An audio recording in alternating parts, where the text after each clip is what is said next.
अब चलते हैं नेमिषारण्य वन में, जहां 88,000 ऋषिगण बैठे हैं। उनको कथा सुना रहे हैं सूत जी। कौन सुना रहे हैं?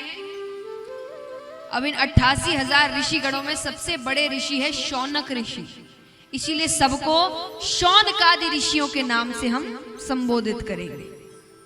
शौनकादि ऋषि सूत जी से कहते हैं कि प्रभु, हम बड़े अज्ञानी हैं, लेकिन आप में एक नहीं, दो नहीं, तीन नहीं, करोड़ों सूर्यों के समान ज्ञान रूपी प्रकाश है। हमें बताइए कलयुग में जीव का कल्याण कैसे होगा? कहते हैं अज्ञान ध्वंत विदवंश कोटि सूर्य समप्रभा सूथाख्या ही कथा सारम मम कर्णे रसायनम मम कर्णे रसायनम। कि कलयुग में जीव का कल्याण कैसे हो? सूत जी क्या जवाब देते हैं?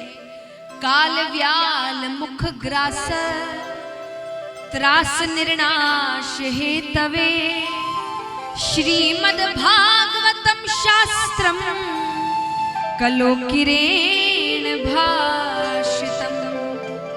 अर्थ, काल व्याल मुख ग्रास। काल मृत्यु एक सर्प की तरह है, सांप के जैसे, जो सबको अपना भोजन बनाते हुए आ रहा है, यानी मृत्यु निश्चित है।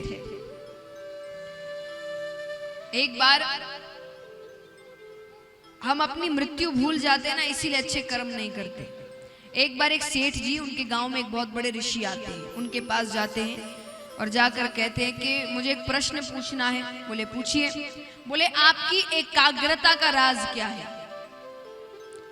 आप इतने भजन कीर्तन में लीन रहते हैं, किसी से झगड़ा नहीं करते, किसी को अपशब्द नहीं कहते। अरे मेरा तो 10 मिनट भी भगवान में मन नहीं लगता।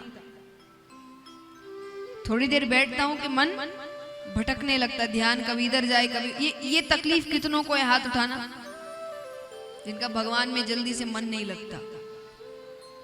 अच्छे से लंबे लंबे हाथ उठाइए, शर्म की क्या बात है। चलिए तो आप भी सुनिएगा। तो उसने कहा कि मेरा मन नहीं लगता भगवान में। मन लगता नहीं लगता दूसरी बात, कई झगड़े होते हैं, कभी किसी को कुछ कह दिया, कभी क्रोध में आकर कह दिया। आपकी एकाग्रता का राज क्या है? दिन भर इतनी पूजा पाठ करते हैं आप, कुछ अपशब्द नहीं कहते।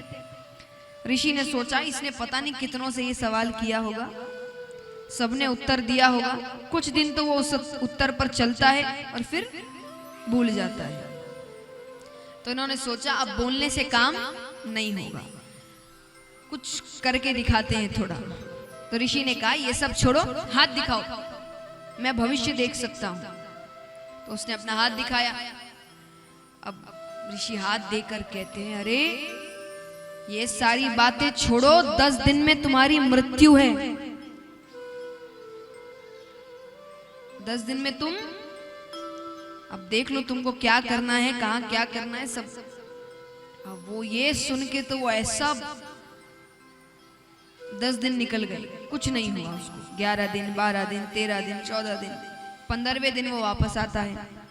उसने आकर कहा आपने कहा था 10 दिन में मेरी मृत्यु है, 15 दिन हो गए मुझे कुछ नहीं हुआ, आपने जबरदस्ती मुझसे झूठ कहा। उन्होंने कहा पहले ये बताओ 10 दिन में क्या किया? अरे बोले पूछिए मत, मैं तो ऐसा भगवान में लगा हूं, जिससे झगड़ा किया था मैंने सबसे माफी मांग ली। आधा धन मैंने बच्चों को दे दिया, आधा मैंने दान कर दिया, और खूब मैंने भगवान की पूजा। मैंने इतने पाप किए, अब सबकी माफी मांगनी पड़ेगी, मृत्यु है तो मुझे, मैं सबसे अच्छे से बात कर रहा हूं, सबसे माफी मांग ली जिससे गलतियां करी थी। तो बोले क्यों, ये सब क्यों किया? अरे बोले जिसकी मृत्यु सामने है वो ये सब नहीं करेगा क्या? हम भी तो पूजा पाठ बुढ़ापे के लिए छोड़ते हैं, क्यों? क्योंकि तब मृत्यु निकट होती है, तो तब भगवान का नाम लेंगे, सब करेंगे। तो ऋषि ने कहा मेरी एकाग्रता का राज यही है, मैं अपनी मृत्यु को याद रखता हूं। अगले पल कुछ हो सकता है, अगले पल मेरी मृत्यु आ सकती है, और अगले पल अगर मेरी मृत्यु आ गई तो क्या मैंने ऐसे काम किए हैं जीवन में कि मैं ऊपर जाकर भगवान से नजरें मिलाने लायक रहूं?